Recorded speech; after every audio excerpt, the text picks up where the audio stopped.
Indeed, there's been more reactions from Nigerians who have given credit to the current political administration in the country following the release of the abducted Urire school children. And for many of them, the need to properly secure the schools in the country should remain a huge concern to the present political class. I am using this opportunity to smile because hardly do I come on this program when there is a very good news. And this is a fantastic news. The rescue of these students and teachers is a fantastic news. I want to take this moment to congratulate every single Nigerian for this successful operation, and in particular congratulate the service chiefs, the National Security Advisor and the Presidency for a well done job. They did a very good job in this operation, especially if it is rescue.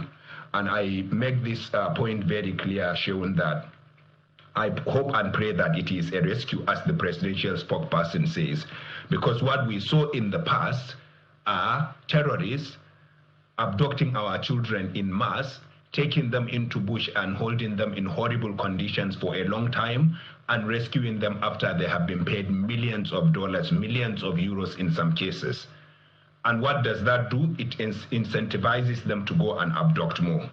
And the more you pay, the more they will get the skill, the ability, the motivation, and the equipment to conduct more operations like this.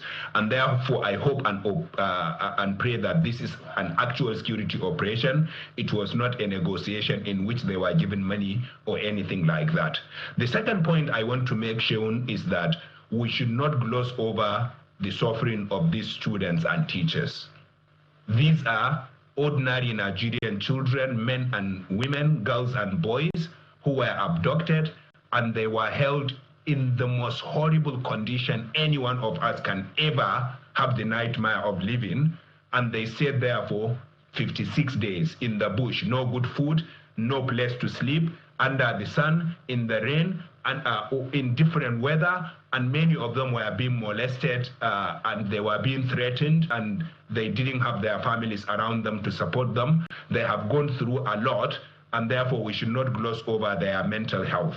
We need to do everything we can to support their health, not just their physical health. I know most times government will take them to hospitals to examine them, but if we do not want the trauma, the post-traumatic stress disorder to stay with these children and teachers for the rest of their lives and even get transferred to their children, what is called transgenerational trauma, we need to treat it. And therefore, I want to call on the government of the Governor Sheyi Makinde, for example, to take their mental health seriously and to provide them with the mental and psychosocial support that they will need.